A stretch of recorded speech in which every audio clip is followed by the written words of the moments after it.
Shalom. Salam sejahtera bagi kita semua, saudara yang dikasihi Tuhan, dan salam sehat selalu. Apa kabar? Saya percaya keadaan kita dalam keadaan baik-baik saja. Amin, saudaraku.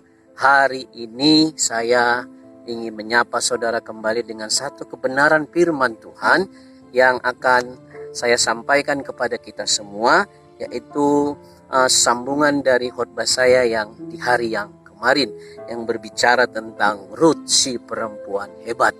Saudaraku, sebelum kita lebih lanjut lagi, mari kita sama-sama berdoa. Bapa, terima kasih, kami mengucap syukur buat hari yang indah ini. Kami percaya Engkau baik dalam kehidupan kami, Tuhan. Hari ini sebelum kami mendengarkan sharing kebenaran firman-Mu, kiranya Engkau Tuhan yang memberkati kami dengan firman-Mu, dengan kuasa-Mu Kau nyatakan dalam kehidupan kami. Kami siap Tuhan untuk mendengarkan firman-Mu, di dalam dan demi nama Yesus kami berdoa. Amin. Saudara yang dikasihi Tuhan, kita fokus kepada tentang penebusan pada saat ini. Saya akan bacakan kebenaran firman Tuhan ini, yaitu dari Rut 4 ayatnya yang pertama sampai ayatnya yang ke-7. Demikian firman Tuhan. Boas telah pergi ke pintu gerbang dan duduk di sana. Kebetulan lewatlah penebus yang disebut Boas itu.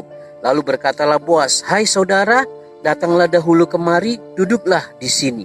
Maka datanglah ia, lalu duduk. Kemudian dipilihnya 10 orang dari para tua-tua kota itu dan berkata, "Duduklah kamu di sini." Maka duduklah mereka. Ayat 3. Lalu berkatalah ia kepada penebus itu, "Tanah milik kepunyaan saudara kita Elimelek hendak dijual oleh Naomi yang telah pulang dari daerah Moab." Ayat 4. "Jadi pikirku, baik juga hal itu kusampaikan kepadamu sebagai berikut. Belilah tanah itu di depan orang-orang yang duduk di sini dan di depan para tua-tua bangsa kita. Jika engkau mau menebusnya, tebuslah. Tetapi jika engkau tidak mau menebusnya, beritahukanlah kepadaku supaya aku tahu. Sebab tidak ada orang yang dapat menebusnya kecuali engkau. Dan sesudah engkau, aku." Lalu berkatalah ia, "Aku akan menebusnya." Ayat yang kelima. "Tetapi kata Boas, pada waktu engkau membeli tanah itu dari tangan Naomi, engkau memperoleh Rut juga, perempuan Moab, istri orang yang telah mati itu, untuk menegakkan nama orang itu di atas milik pusakanya." Ayat yang ke-6. "Lalu berkatalah penebus itu, jika demikian aku ini tidak dapat menebusnya, sebab aku akan merusakkan milik pusakaku sendiri. Aku mengharap engkau menebus apa yang seharusnya aku tebus, sebab aku tidak dapat menebusnya." Ayat yang ke-7. "Beginilah kebiasaan dahulu di Israel dalam hal menebus dan menukar. Setiap kali orang hendak menguatkan sesuatu perkara, maka yang seorang menanggalkan kasutnya sebelah dan memberikannya kepada yang lain. Demikianlah caranya orang mensahkan perkara di Israel." Amin, saudaraku. Ini ada 7 ayat yang sudah saya bacakan kepada kita semua, di mana berbicara tentang Boas dan seorang penebus yang harus menebus Naomi dan juga beserta dengan Ruth. Saudara yang dikasihi Tuhan, saya memberikan tema sharing saya pada saat ini, yaitu Yesus Kristus, penebus yang sejati. Kita tahu kalau berbicara tentang penebus itu berkaitan dengan yang namanya dosa. Tapi saudaraku, saya akan jelaskan tentang cerita ini, konteks ini melalui firman Tuhan ini.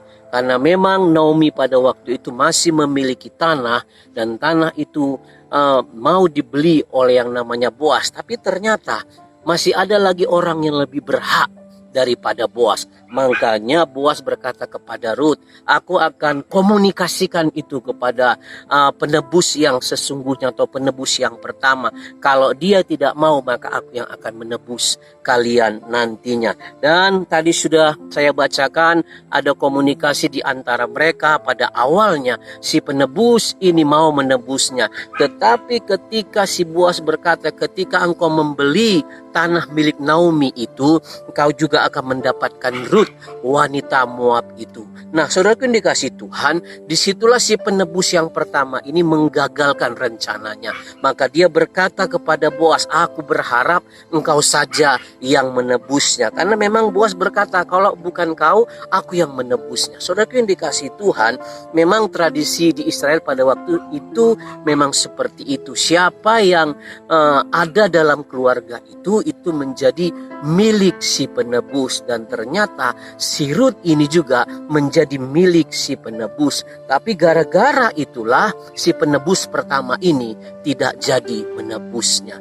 Saudaraku yang dikasih Tuhan, ini berbicara tentang penebusan, tapi saya melihatnya ini penebusan yang terbatas sekali. Saudaraku yang dikasih Tuhan, saya akan kaitkan ini dengan Kristus yang menebus dosa kita. Tapi saya mau sampaikan, kenapa si penebus yang pertama ini tidak mau menebus Naomi? Setidaknya ada 4 bagian yang ingin saya beritahukan kepada kita semua. Yang pertama dikatakan bahwa alasan yang pertama, si penebus yang pertama itu, ia tidak sekaya Boas yang harus menebus, bahkan memelihara Naomi dan juga Rut. Karena setelah menebus ternyata harus dipelihara, saudara yang dikasih Tuhan.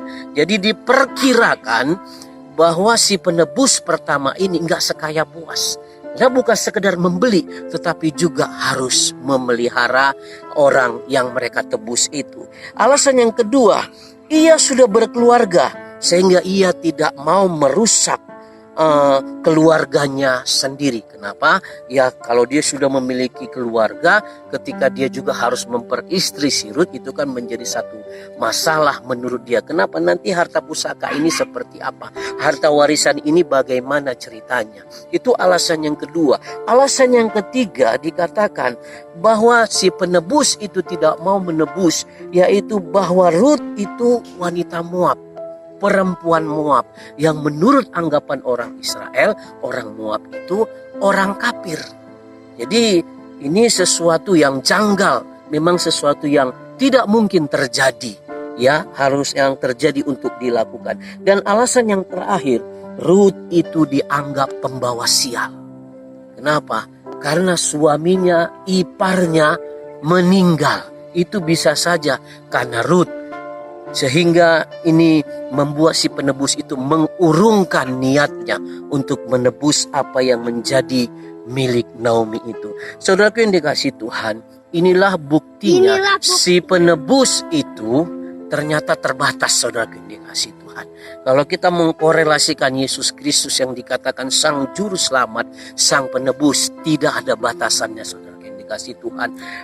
Sebesar apapun dosa kita, seberat apapun dosa kita, ketika Yesus menebus kita, maka dosa kita diampuni. Amin, saudaraku. Itulah perbedaan yang luar biasa, saudaraku, bahwa Yesus Kristus itu adalah penebus yang sejati. Kalau kita melihat di dalam kebenaran firman Tuhan dalam Efesus yang pertama di ayat yang ke-7 dikatakan, sebab di dalam Dia dan oleh darahnya kita beroleh penebusan, yaitu pengampunan dosa menurut kekayaan kasih karunia-Nya. Karena memang berbicara tentang penebusan, itu berbicara tentang dosa kita yang diampuni.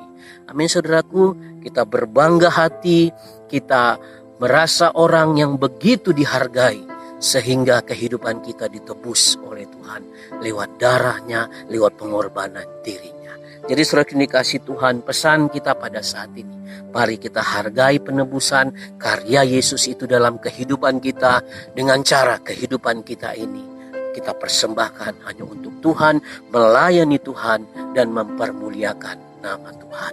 Amin, saudara yang dikasih Tuhan. Ini yang bisa saya jelaskan kepada kita semua tentang Yesus Kristus, Sang Penebus yang sejati. Kiranya Tuhan menyertai kita, memberkati kita. Dan saya mau katakan kepada saudara yang dikasih Tuhan, mari kita melayani Tuhan. Terpujilah Tuhan Yesus Kristus, terpujilah namanya dahulu, sekarang, sampai selama-lamanya.